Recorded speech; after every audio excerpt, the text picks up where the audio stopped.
The champagne glass shattered against the marble floor of the Riverside Country Club, and in that crystalline moment, everything changed. My sister Rachel stood there in her $1,000 wedding dress, her face twisted with the same cruel smile she'd perfected since we were children.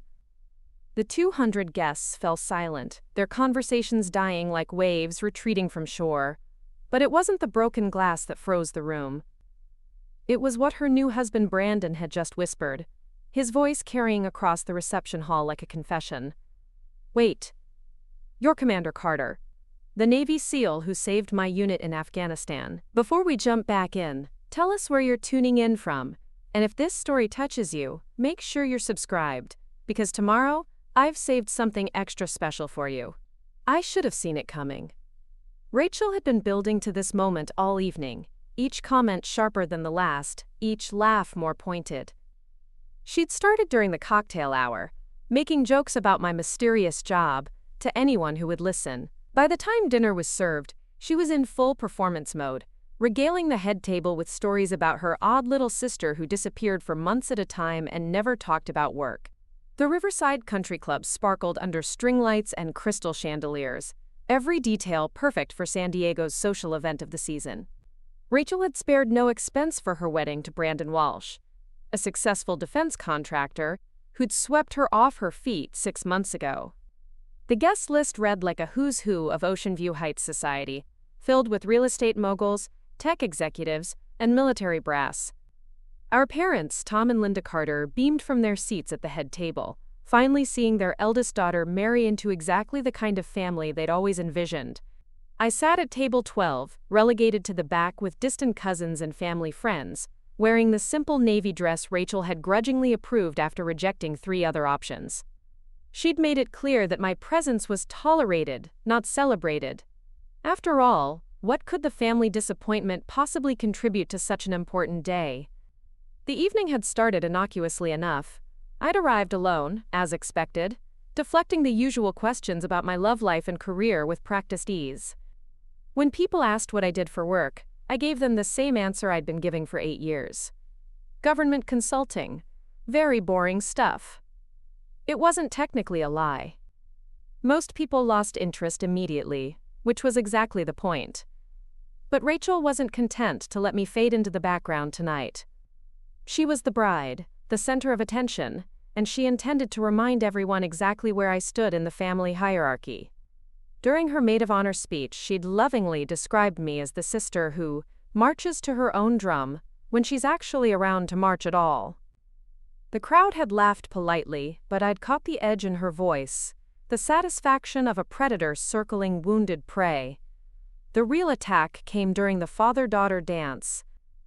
As Tom spun Rachel around the dance floor, she caught my eye and mouthed the words that would echo in my head for hours.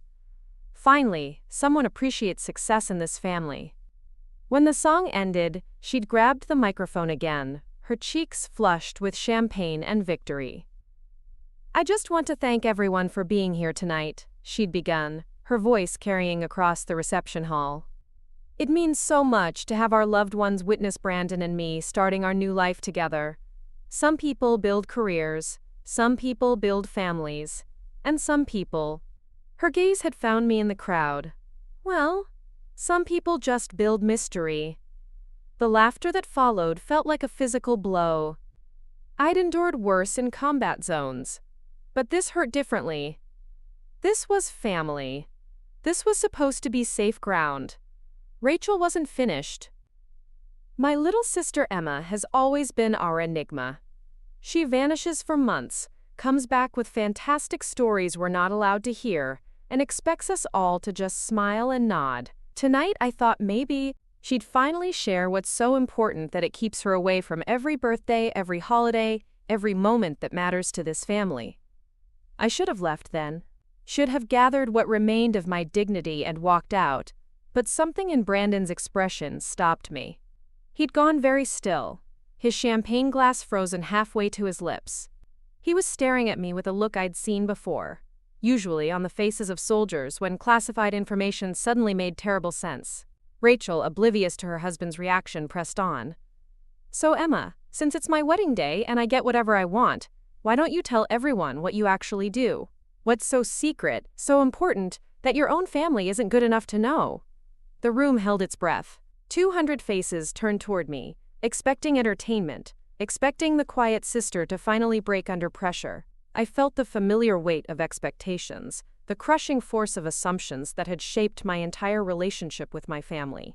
They saw weakness where there was strength, absence where there was service, mystery where there was sacrifice. That's when Brandon stood up, his chair scraping against the marble floor. His face had gone pale, recognition dawning like sunrise after the longest night. His voice, when it finally came, was barely above a whisper, but the acoustics of the country club carried it to every corner of the room. "Commander Emma Carter," he said my rank like a prayer, like an apology. "Operation Desert Storm. You led the rescue mission that saved my convoy when I was a lieutenant. I watched you pull 3 of my men out of a burning vehicle under enemy fire." The champagne glass slipped from Rachel's fingers. The silence stretched like a taut wire ready to snap. Brandon's words hung in the air above the reception hall, each syllable landing with the weight of a revelation that couldn't be taken back. Commander Emma Carter. The title felt foreign spoken aloud in this setting, surrounded by wedding flowers and designer gowns instead of desert sand and tactical gear. Rachel's face cycled through emotions like a slot machine. Confusion, disbelief, fury, and finally something that looked like fear. She'd spent the entire evening positioning herself as the successful sister, the one worthy of admiration and respect. Now her new husband was staring at me like I'd single-handedly won a war, which, in some small way, I suppose I had. "That's impossible," Rachel whispered, but her voice carried across the room in the absolute quiet. "Emma works in government consulting. She's never been in the military," she would have told us. Brandon shook his head slowly, his eyes never leaving mine. "I'd know that face anywhere. The scar above your left eyebrow, from when you took shrapnel getting Martinez to the evac point. You saved 8 men that day, including me." He turned to his new wife, his expression a mixture of awe and something that might have been disappointment. "Your sister is a genuine American hero, Rachel. A Navy SEAL commander who's been classified so deep that most people in the Pentagon don't even know her real name." The weight of 8 years of carefully constructed lies began to crumble around me.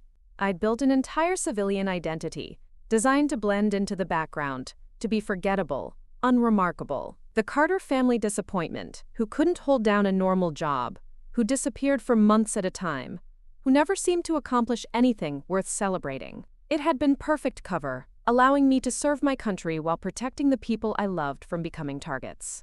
Our father Tom rose slowly from his chair at the head table, his face pale beneath his practiced smile. As the patriarch of Carter Real Estate Development, he'd built his empire on reading people, on understanding motivations and weaknesses. He'd always known I was hiding something, but I could see in his expression that he'd never imagined this. Mom sat frozen beside him, her carefully applied makeup unable to hide the shock that had drained all color from her cheeks. "Emma?" Tom's voice carried the authority he'd used to close. "$1 million deals. Is this true?" I stood slowly, feeling every eye in the room tracking my movement. These people knew me as the quiet sister, the one who wore simple dresses to elegant events, who declined to give speeches or draw attention to herself. They'd never seen me command a room, never witnessed the voice I used to coordinate rescue operations or lead men through hostile territory. "Yes, sir, it's true." The words came out in my command voice, clear and unwavering. "I've been a Navy SEAL for 8 years, commander rank for the last 3. A murmur rippled through the crowd, like wind through wheat. I caught fragments of conversations. "Navy SEALs don't take women," and "that's impossible," and "I thought she worked at some boring desk job." The ignorance was understandable. Most civilians had no idea that women had been quietly serving in special operations for years. Our existence classified at levels that made state secrets look like grocery lists. Rachel found her voice first, though it came out strangled and sharp. "You're lying. This is some elaborate joke to ruin my wedding day, isn't it? You couldn't stand that I was finally getting the recognition I deserve, so you invented this ridiculous story." "It's not a story." Brandon's voice cut through her denial like a blade. I was there, Rachel. I watched your sister coordinate a rescue operation under heavy fire, while insurgents were closing in from 3 directions. She called in air support, directed ground units, and personally carried 2 wounded soldiers to safety. The official report called it one of the most successful special operations rescues of the entire conflict. The wedding photographer, a young man named Kevin Brooks, had lowered his camera and was staring at me with obvious fascination. I'd noticed him earlier, professional and unobtrusive as he captured Rachel's perfect day. Now he looked like he was seeing me for the first time, probably calculating how much the story would be worth to the right news outlet. Captain Robert Hayes, a distinguished man in his 60s whom I'd spotted earlier at Table 6, suddenly stood up. I recognized him immediately, though we'd never met in person. He was naval intelligence, high enough in the chain of command to know about operations like mine. His presence at Rachel's wedding now seemed less coincidental and more like surveillance. "Ladies and gentlemen," Captain Hayes announced, his voice carrying the unmistakable authority of decades in uniform. "While I cannot discuss classified operations, I can confirm that Commander Carter has served her country with extraordinary distinction. The details of her service record remain classified, but her sacrifices have saved countless American lives." The revelation hit the room like a physical force. Conversations erupted at every table as guests processed this information. The country club staff, accustomed to serving San Diego's elite, continued circulating with champagne, but even they moved more slowly, obviously listening to fragments of conversation about special operations and classified missions. Rachel's maid of honor, Marcus Reed, leaned over to whisper something in her ear, but Rachel shook her head violently. She was trapped in a nightmare of her own making, having spent the entire evening mocking someone who, it turned out, had been protecting her ignorance for years. Every joke about my mysterious absences, every dismissive comment about my lack of ambition, now reflected back on her with devastating clarity. "How long have you known?" Rachel demanded, turning on Brandon with the fury of someone who discovered their entire world was built on lies. "Did you marry me to get close to her? Is that what this is?" Brandon's expression softened slightly, the first crack in his shell-shocked demeanor. "I didn't know Emma was your sister until tonight. I knew there was a Carter family in Oceanview Heights, but Commander Carter's civilian identity is so deeply classified that even I didn't have access to it. When I met you 6 months ago, you never mentioned having a sister in the military. You said Emma worked in consulting and traveled Preparing and narrating this story took us a lot of time, so if you are enjoying it, subscribe to our channel. It means a lot to us. Now back to the story. Lot for boring government contracts. Because that's what she told us. Rachel's voice rose to nearly a shout, drawing uncomfortable glances from surrounding tables. She's been lying to this family for 8 years, making us think she was some kind of failure who couldn't commit to anything. The irony wasn't lost on me. I had been lying, but not for the reasons Rachel imagined. Every cover story, every deflection, every missed family gathering had been designed to protect them. The Carter name carried weight in San Diego real estate circles, making my family potential targets if enemies discovered the connection.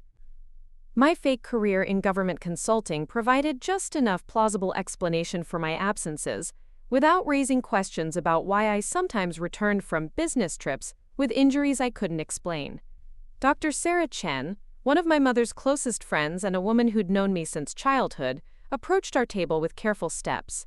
She was a psychiatrist who'd worked with veterans, and I could see recognition dawning in her intelligent eyes. She'd probably treated soldiers who'd served under my command, though patient confidentiality would prevent her from making that connection public. "Emma," Dr. Chen said quietly, "the psychological burden of maintaining such deep cover for so many years must have been extraordinary. Living a double life, being unable to share your achievements with the people you love most." Her words hit deeper than Rachel's anger or Brandon's shock. Dr. Chen understood something the others couldn't. The cost of sacrifice, the weight of unacknowledged service. For 8 years, I'd watched my family assume the worst about me while being unable to defend myself or explain my choices.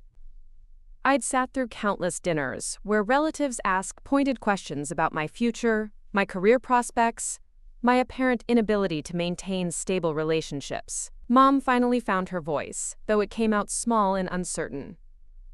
The phone calls at strange hours, the times you'd disappear without explanation. That scar on your shoulder you said came from a hiking accident.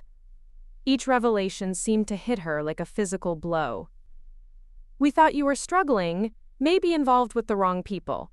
Your father and I discussed intervention more than once. The wedding cake sat untouched on its decorated table, a 3-tier monument to Rachel's perfect day that now felt like a museum piece from a different era. The string quartet had stopped playing, the musicians uncertain whether to continue their classical repertoire or quietly pack up their instruments.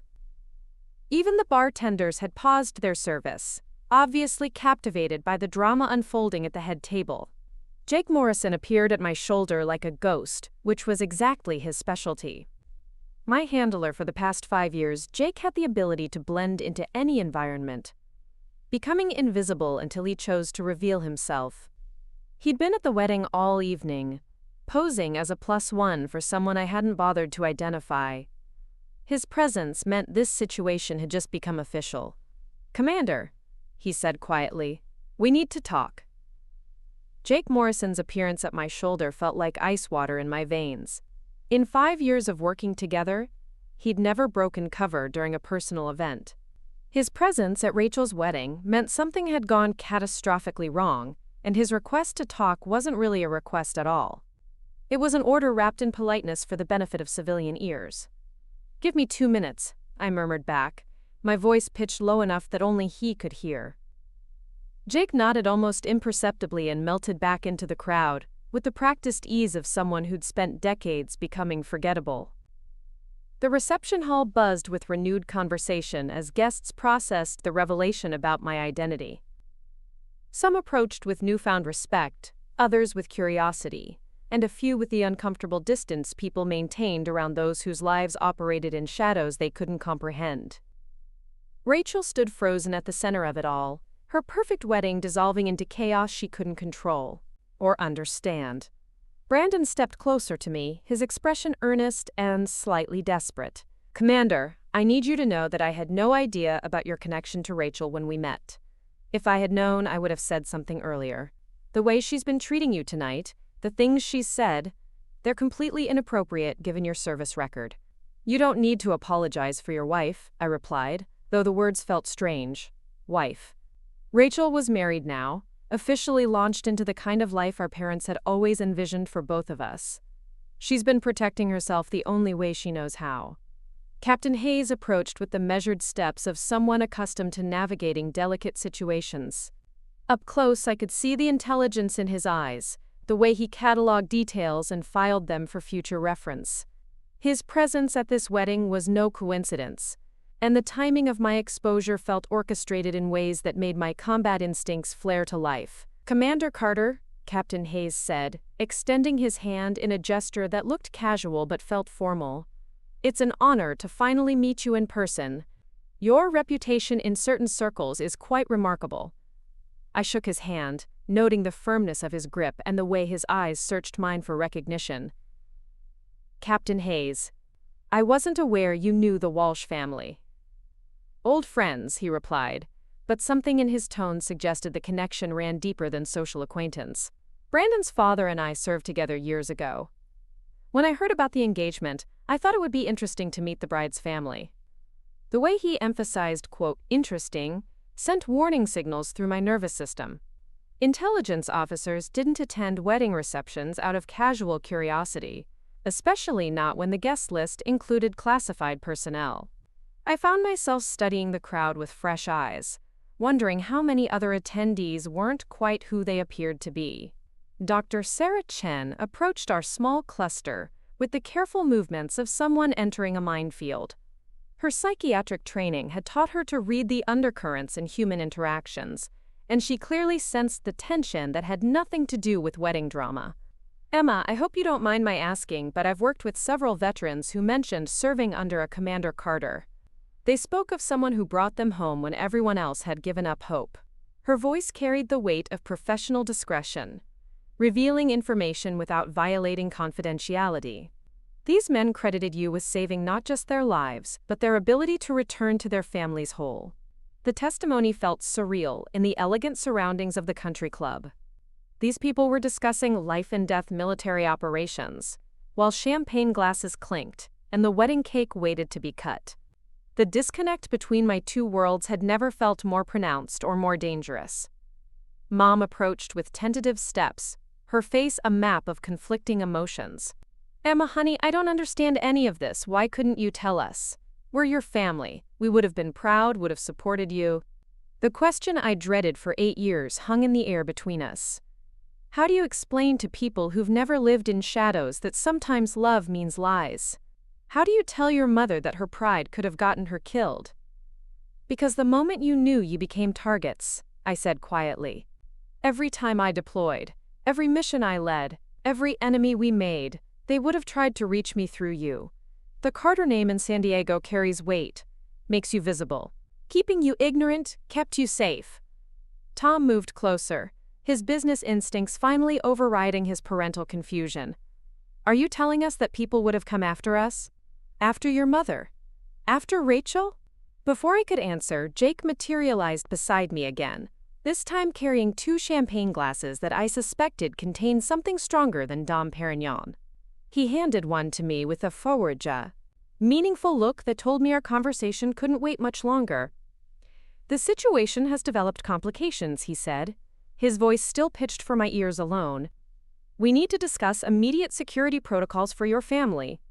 The words hit me like a physical blow. Security protocols meant active threats. It meant my cover hadn't just been blown accidentally, but potentially compromised deliberately.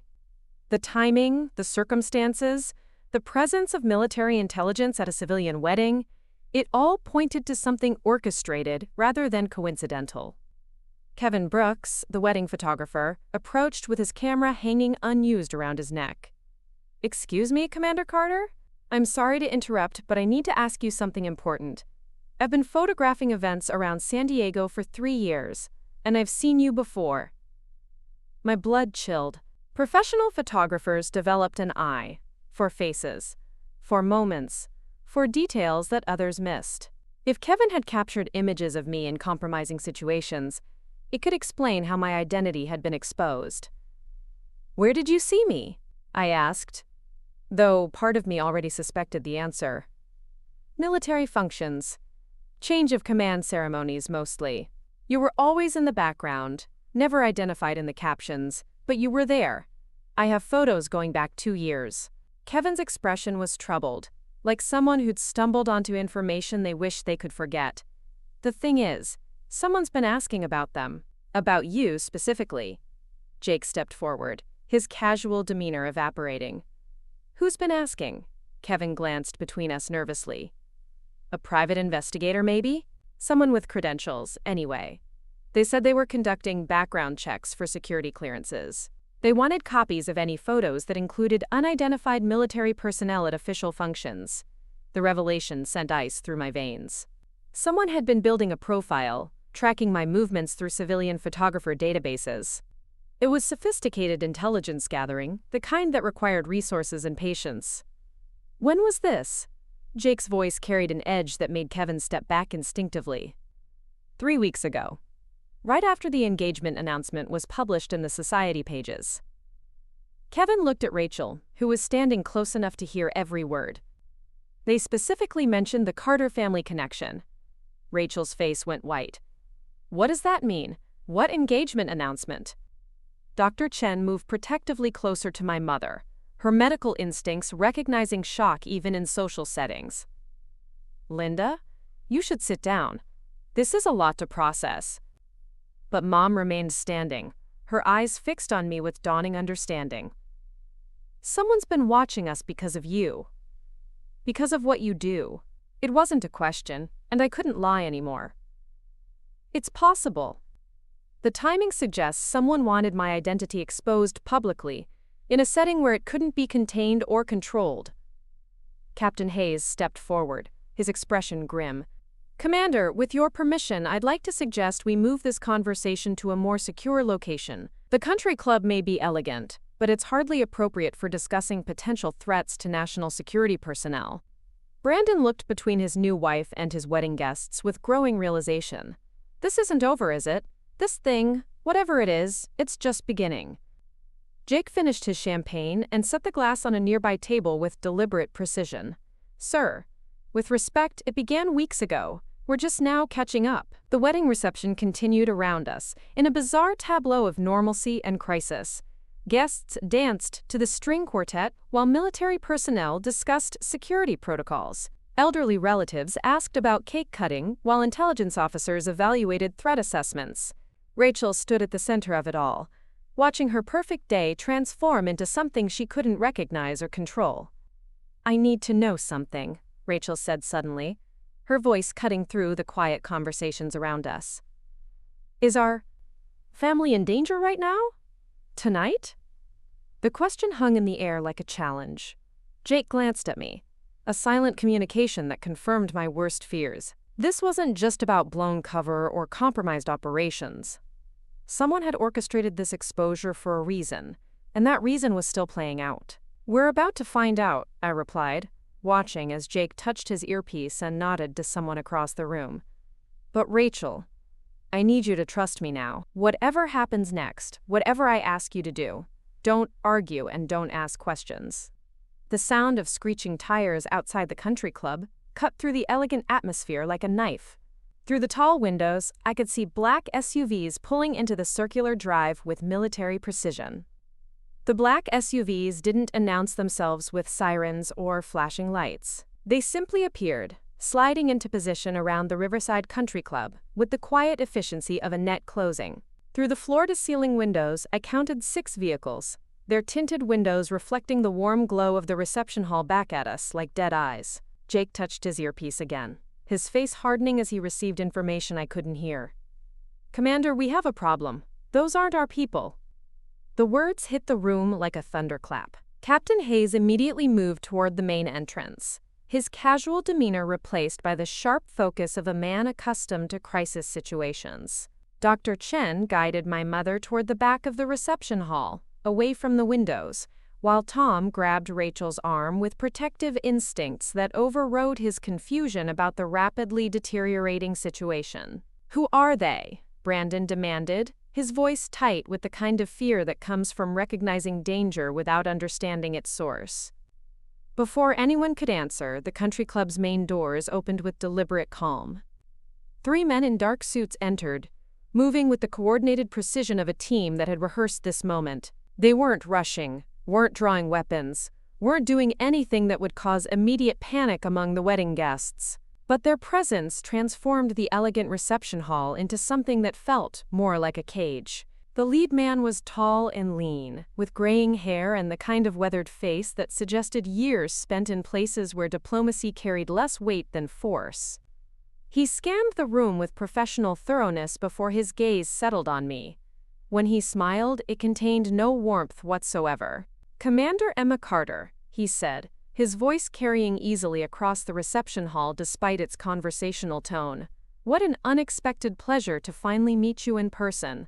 The remaining wedding guests had begun to notice that something was wrong. Conversations died away as people registered the tension radiating from our small group near the head table. The string quartet continued playing, their classical music providing an absurd soundtrack to what felt increasingly like a military operation disguised as a social call.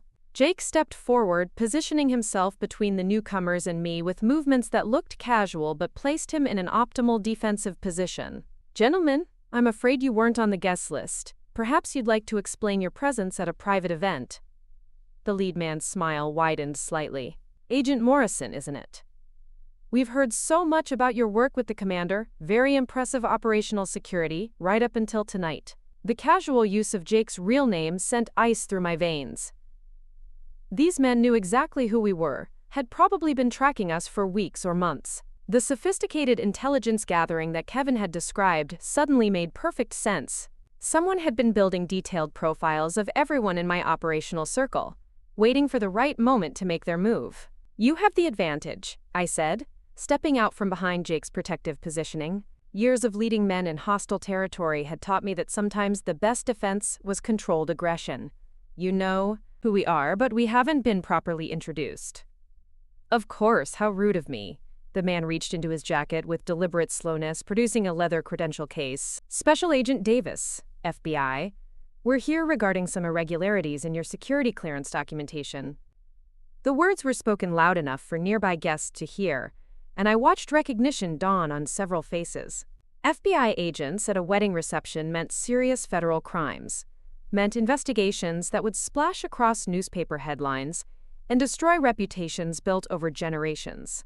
Rachel's face went ashen as she realized that her perfect wedding was about to become evidence in some kind of federal case. Captain Hayes moved closer to our group, his expression carefully neutral. Agent Davis, surely this matter could be handled through proper military channels. There's no need to disrupt a family celebration.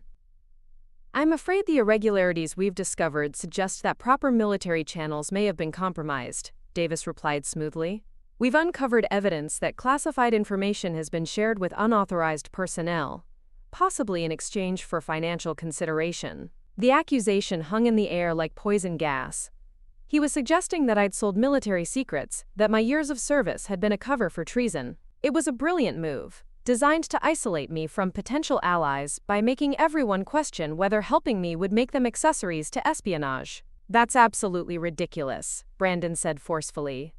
Commander Carter saved my life in Afghanistan. She's a decorated officer with an impeccable service record.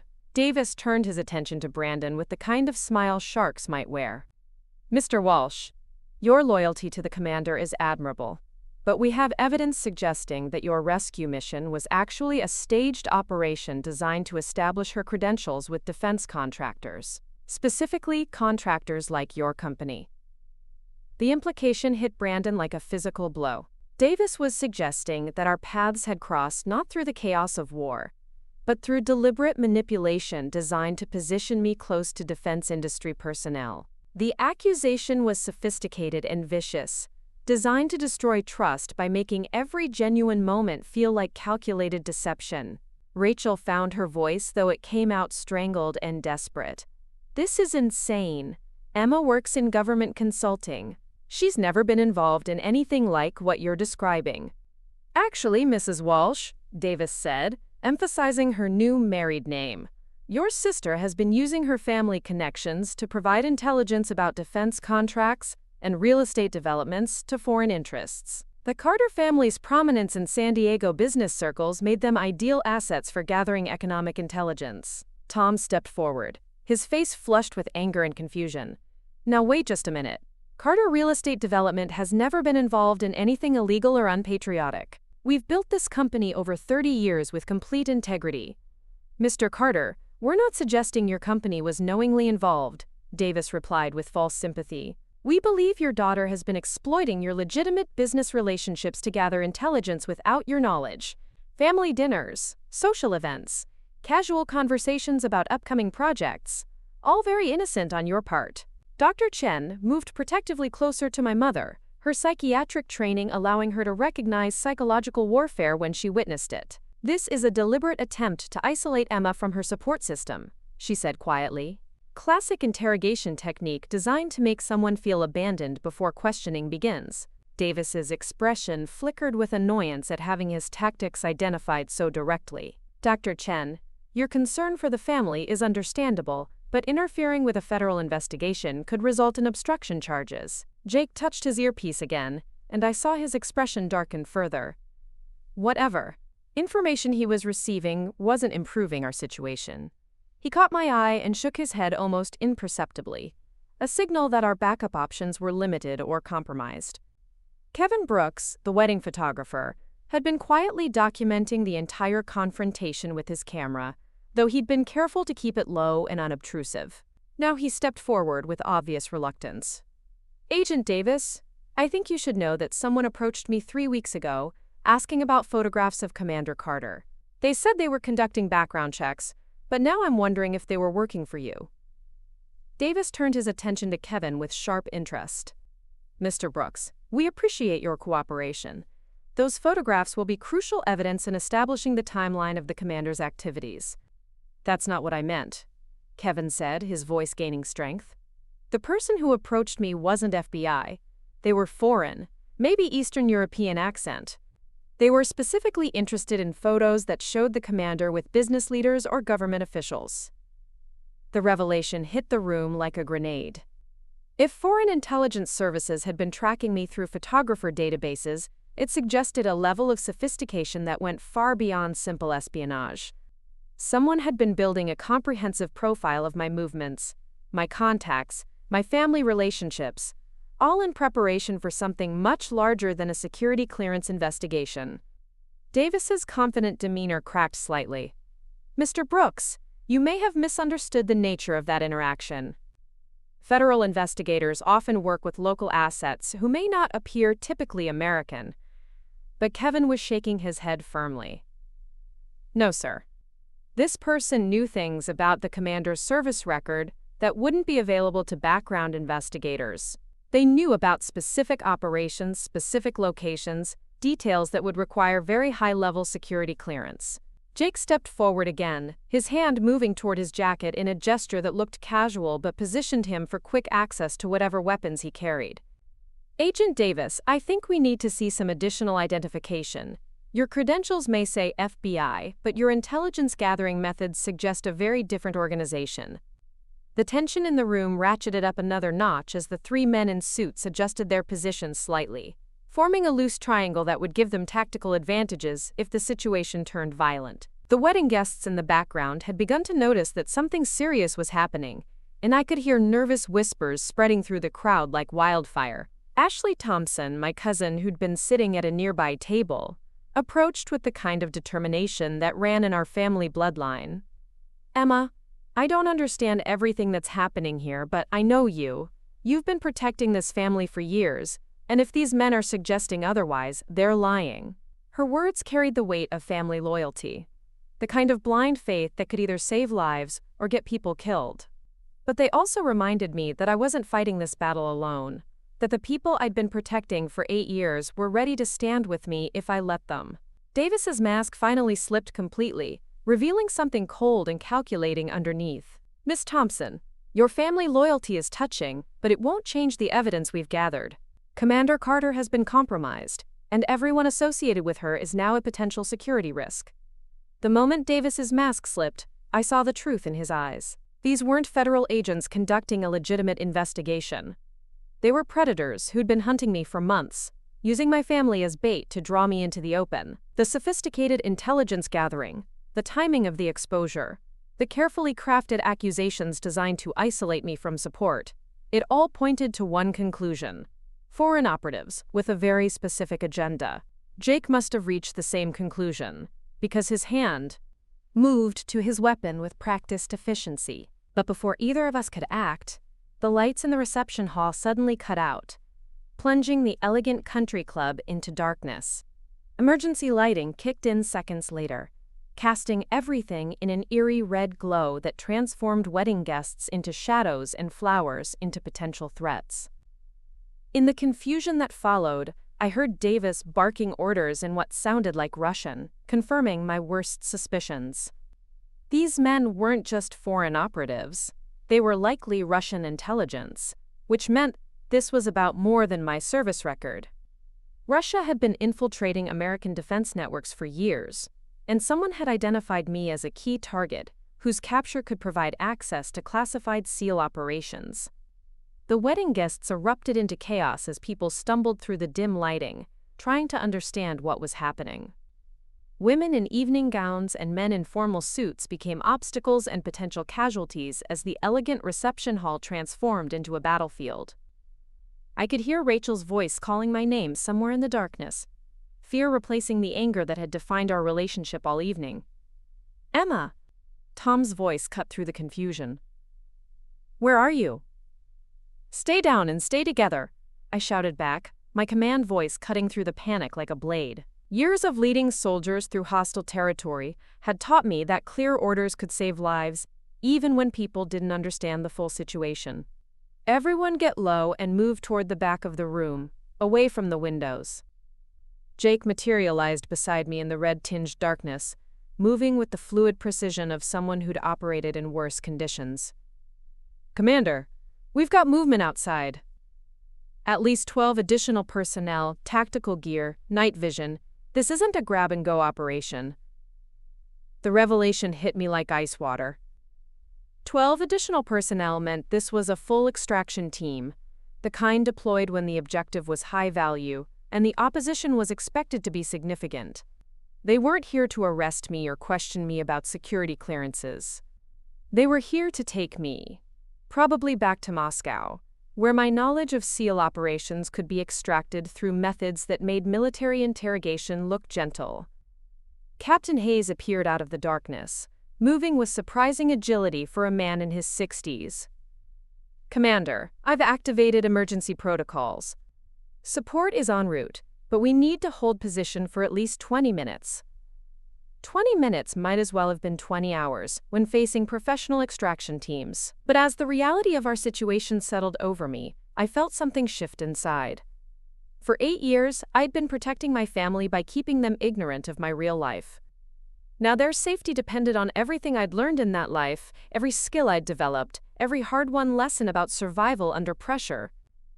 "Jake, how many exits does this building have?" I asked, my mind already shifting into tactical mode. "Main entrance is compromised. Kitchen exit leads to the loading dock, but that's probably covered. There's a service stairway to the second floor, but that just gives us elevation without escape routes." Dr. Chen appeared beside us, her medical training making her valuable in crisis situations, even if she lacked combat experience. "Emma, your mother is having trouble breathing. I think she's having a panic attack." The personal and professional merged in a way I'd never experienced before. These weren't soldiers under my command. They were my family, people I loved who'd been thrust into a situation they couldn't understand or control. But they were also civilians, whose survival now depended on my ability to think like a soldier while feeling like a daughter. "Sarah, I need you to stay with Mom and keep her calm," I said, moving toward where I could hear Linda's labored breathing. "Tom, Rachel, Brandon, I need you all to listen very carefully. These men aren't FBI agents. They're foreign operatives, probably Russian, and they want to kidnap me to extract information about military operations." Rachel's voice came out of the darkness, small and frightened in a way I hadn't heard since we were children. "What does that mean for us?" "It means they'll kill anyone who gets in their way," I replied, the brutal honesty cutting through years of protective lies. "But it also means I'm going to do everything in my power to make sure that doesn't happen." Brandon moved closer, his business background making him quick to grasp the strategic implications. "What do you need from us? How can we help?" The question was exactly what I needed to hear. Instead of panicking or demanding explanations, my family was rallying, ready to follow orders even when they didn't understand the full picture. It was a level of trust I'd never expected to receive from them, especially not from Rachel. "Kevin," I called to the photographer, who was crouched behind an overturned table with his camera equipment. "Do you have flash photography capability?" "Yes, professional strobes," he replied immediately. "Why?" "Because we're going to blind them long enough to move. Jake, when Kevin fires his strobes, we take the 3 inside. Captain Hayes, can you coordinate with whoever's responding to our situation?" "Already in progress," Hayes confirmed. "Marine security from the naval base is 20 minutes out. Local SWAT is 15 minutes, but they don't have the training for this level of opposition." 20 minutes was still too long, but it gave us a timeline to work with. I could hear movement outside, the careful positioning of personnel who thought they had us trapped. They were probably right, but they'd made one crucial mistake. They'd brought a military operation into my family's territory, and my family was tougher than they looked. "Everyone listen," I said, my voice carrying the authority I'd used to coordinate operations across multiple continents. "When I give the signal, Kevin is going to create a massive flash. In that moment of blindness, everyone moves toward the kitchen exit. Stay low, stay together, and don't stop for anything." Ashley grabbed my arm in the darkness. "Emma, what about you?" "I'll be right behind you," I lied smoothly. the kind of protective deception I'd been practicing for years. In reality, I planned to ensure these operatives were neutralized before they could pursue my family or call for additional support. The sound of breaking glass from the main entrance told us that Davis and his team were done with subtlety. They'd blown out the front windows and were preparing to assault the building with military precision.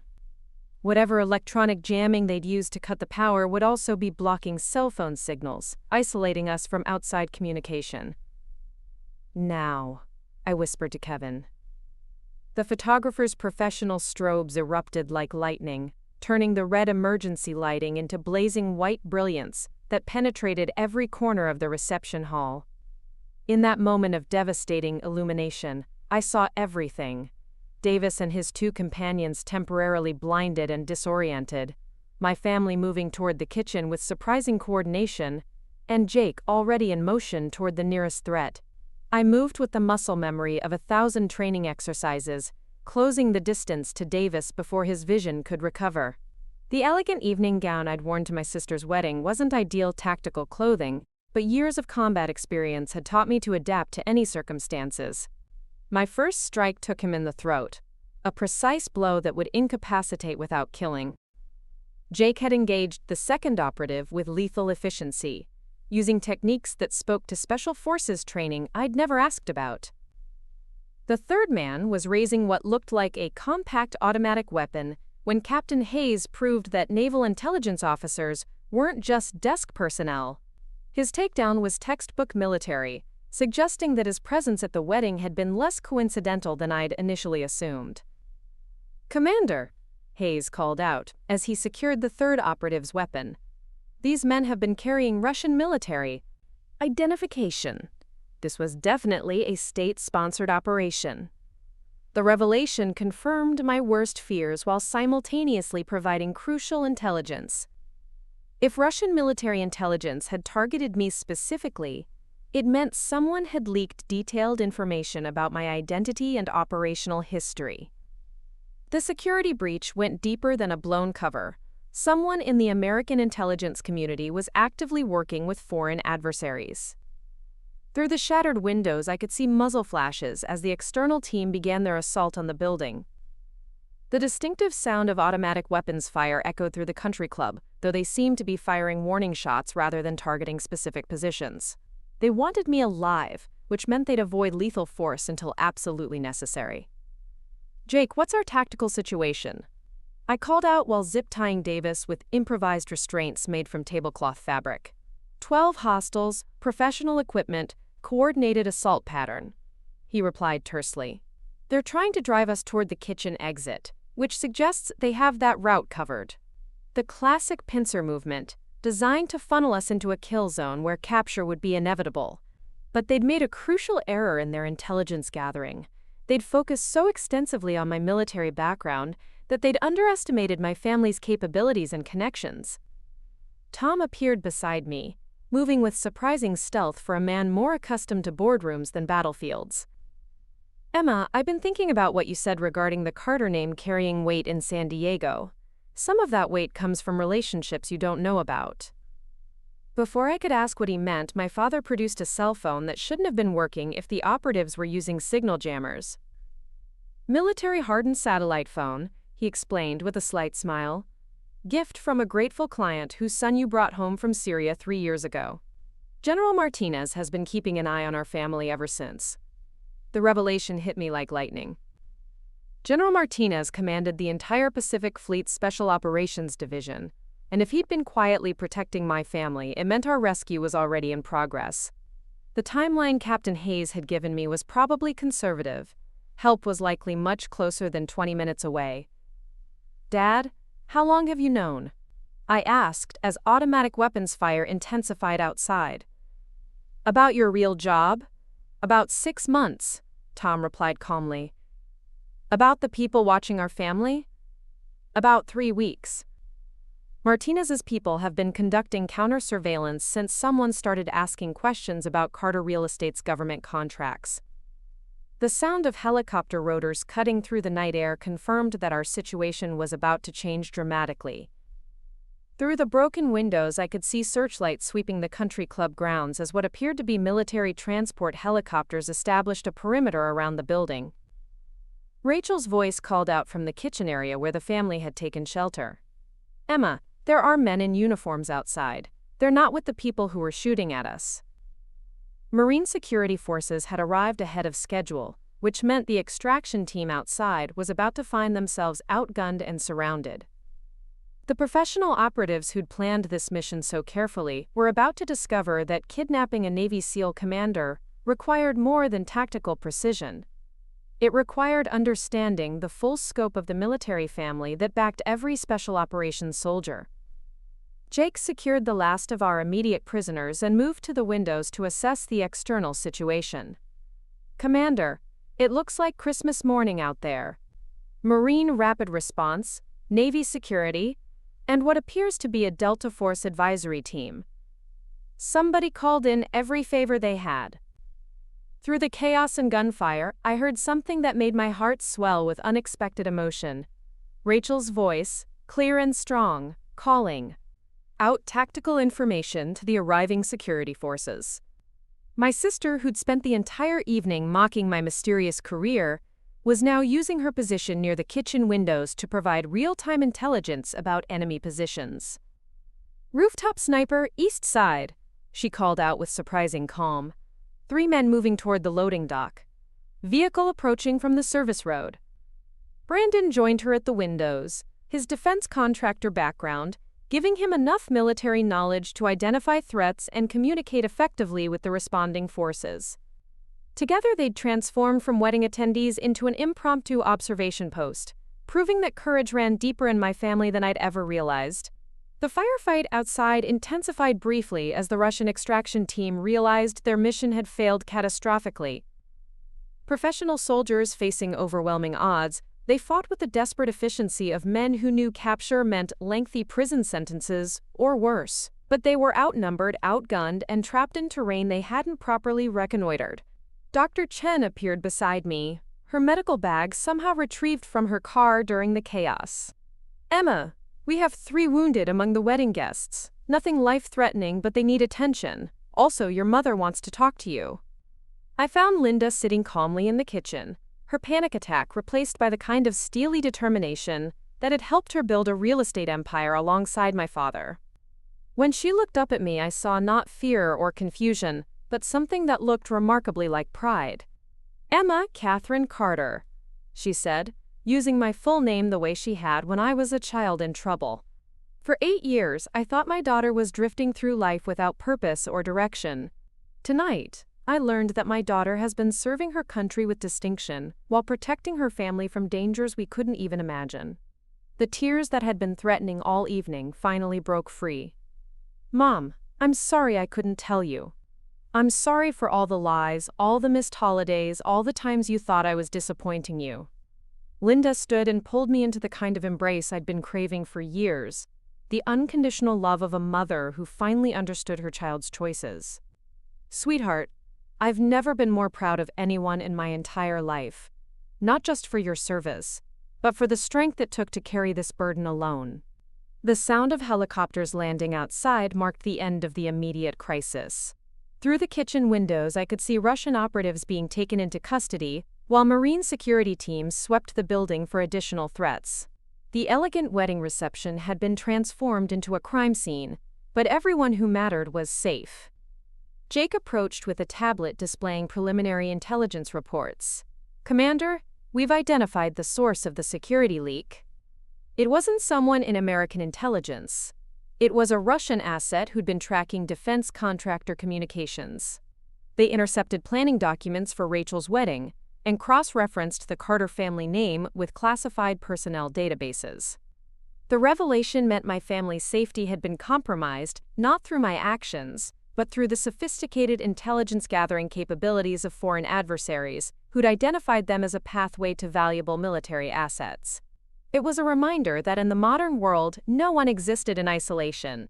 Every connection could become a vulnerability.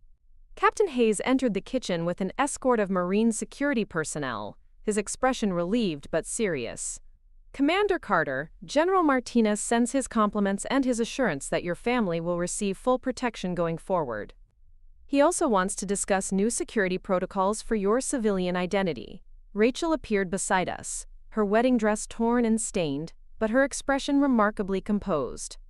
Emma, I owe you an apology. Actually, I owe you about 8 years' worth of apologies. You don't owe me anything, I replied, though the gesture meant more than she could know. You couldn't have understood what you didn't know. But I could have trusted you, Rachel said firmly. I could have believed that my sister was capable of remarkable things, even if I didn't know what they were. Instead, I spent years making you feel like a failure, when you were actually a hero. Brandon joined our family cluster, his arm around Rachel's shoulders in a gesture of support that seemed to encompass all of us. Commander, I want you to know that having you as family is the greatest honor of my life. What you've done tonight, the way you protected everyone, it's exactly what I would have expected from the officer who saved my life in Afghanistan. The wedding cake still sat on its decorated table, a 3-tiered monument to celebration that had somehow survived the chaos intact. Looking at it, I realized that this day had become something Rachel could never have planned, but might ultimately treasure more. The day her family discovered who they really were, when tested by genuine crisis. Tom approached with the satellite phone still in his hand, his business demeanor replaced by something warmer and more personal. Emma, General Martinez wants to speak with you. He says it's time to discuss your next assignment, something about coordinating family security with operational requirements. The conversation that followed would reshape not just my career but my relationship with the people I'd spent 8 years protecting through distance and deception. As I spoke with the general about new protocols that would allow my family to understand and support my service without compromising operational security, I realized that tonight had given us all something precious: the truth and the courage to build something stronger on its foundation. 6 months later, Rachel and Brandon renewed their wedding vows in a simple ceremony at our family home, surrounded only by people who understood that some celebrations were about more than perfection. As her matron of honor, I wore my dress uniform with pride, no longer hiding who I was or what I'd accomplished. The Carter family had learned to live with classified information, military security protocols, and the knowledge that protecting freedom sometimes required protecting secrets. But we'd also learned that family loyalty could withstand any revelation, that trust could be rebuilt stronger than before, and that the people who truly love you will find ways to support your mission, even when they can't fully understand its scope. As I watched Rachel dance with her husband under stars that had witnessed both chaos and reconciliation, I knew that serving my country had given me many things, but tonight it had given me back my family. The cake was just as sweet the second time around. Up next, you've got 2 more standout stories right on your screen. If this one hit the mark, you won't want to pass these up. Just click and check them out.